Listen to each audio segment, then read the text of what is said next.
Live from Quezon City, Philippines. Your news, current affairs, and public service channel.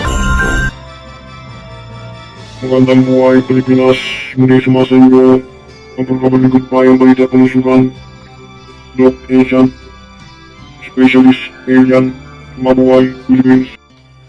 Magandang umaga Pilipinas, muli sumasa inyo ang programang Lingkod Bayang Balita na may pusong mapagkawang gawa sa mundo ng kalusugan, himala at katotohanan, kaligtasan, kapayapaan, katipusayan at kagandahan. Ito ang inyong Lingkod Bayan, Doc Ancient Alien Specialist, Doc Junogare. Naglilingkod bayan po para sa ating lahat. Ito ngayon po natin at silipin po ang umantig at gumising ng aking puso't damdamin sa kasaysayan po ng kalusugan sa pagkabulok ng tuhod ng kanyang ama na po at talagang na-dialysis na at tumigas na ang bayag at hindi ko pa alam po kung tumigas na rin ang tiyan kasi po pag kayo po ay tumigas na ang tiyan at bayag ay talagang dialysis po tayo. So before anything else, wag na po tayong pumunta sa ganong sitwasyon mga kababayan kong mga Pilipino. Ano po, nakakalungkot nga po dahil sapagkat in advance theory, pag nag-aral po tayo, alam na po natin kaagad within seconds po, for cycle of our clock, ay alam na po natin yung dapat gawin. Hindi na po tayo aani pa ng mga buwan-buwan na taon-taon na paghihintay sa mga dakilang doktor po natin. Be your own doctor. Kaya po, ang forum po na to, ang topic pong ito, ang seminar po na to, ang footage po na to ay para po sa ating lahat. So kung nabubulok na po tayo at tayo po ay may dialysis, ay napakahirap na po nating bati ng mga kasaysayan. Pero baliktarin po natin ang kasaysayan ito. Dapat po kung tayo po ay may mga ganitong kasaysayan, may mga swelling po tayo, nagkakaroon po ng hardening ang mga arteries natin, artery, yan po yung increase ng risk ng ating pong buhay sa diabetiko. Lahat po ng may test, bronchitis, pulmonitis, diabetes, lahat po ng test, yan po papunta ka sa pagkabulok at magkaroon ka ng tubig sa katawan, no? So yan po yung apektadong kondisyon ng ating pong mga tissue at nagkakaroon po tayo ng dead tissue. Yan po ang gangrene. Ano po, at yan po wala na po na magandang blood circulation. At wala na pa rin po yung ating mga vessels na nutrition. Kaya po pupunta po tayo sa mga discoloration ng ating mga balat. Red to black po yan. Nagkakaroon po ng breakdown ng ating skin. So nagkakaroon po ng coldness ang ating pong mga kamay, ang mga paa. Kumbaga po sa mga albularyo natin ay mga pasma. Kaya po isa lang panawagan ko, wag po kayo laging magdedepende sa aming mga albularyo. Kapag kayo po ay may gangrene, yan po ay dapat ay linisin sa ospital. Hindi na po yan tinatawas. Ay naku, hindi na po yan inisprestista. Hindi na yan exorcist. Wala na po, hindi na po yan babaylan. Ako na po ang nagsisira ng aming pong mga category. Wala na po, pag mga obstruction na po yan, wala na pong tawas dyan. Huwag kalimutan po ang tawas. Hindi naman po sa unang bayad sa mga kasamahan kong albularyo.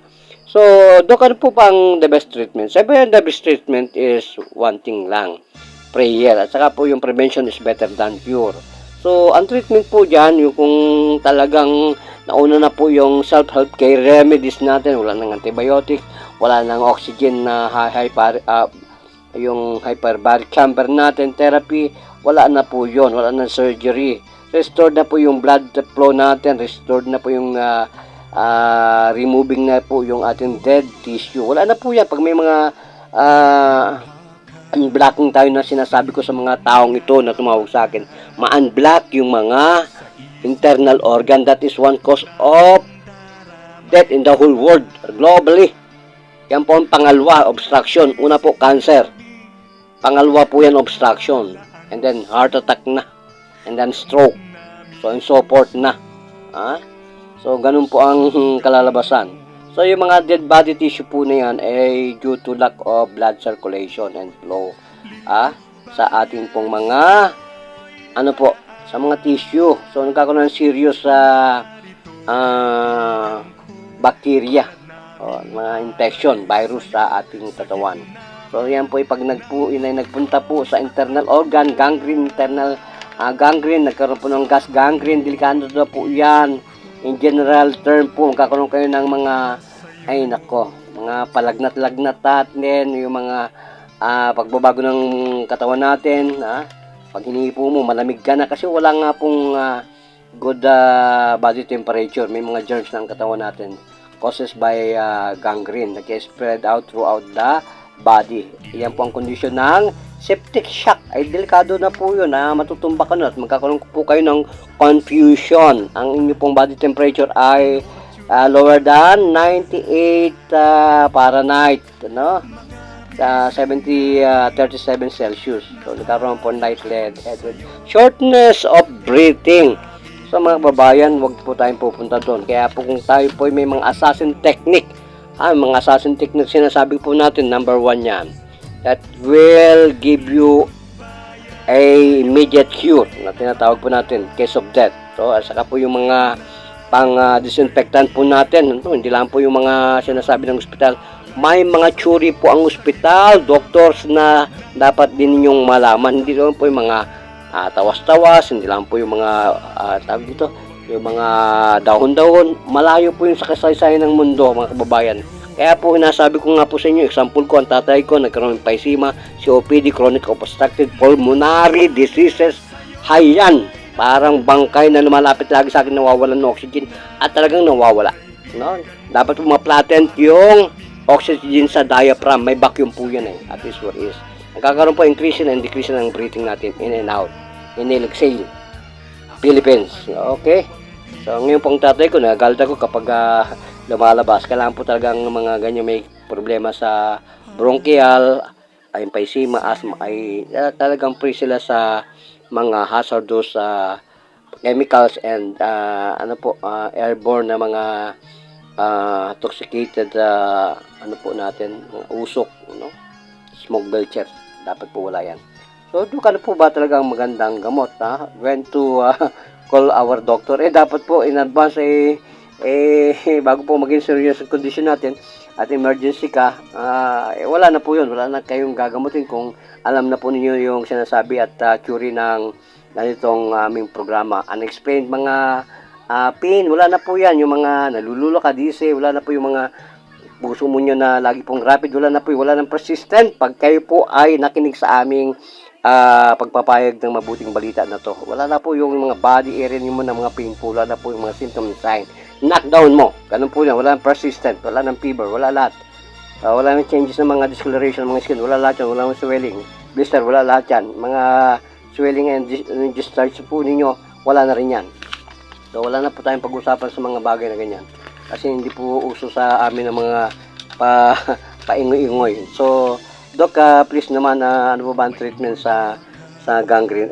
Sinasabi ko po nga natin in advance, wala pong dialysis, wala lahat. At tayo pong papatay sa bacteria, tayo pong mag-remove ng mga dead tissue by knowing the scientific method of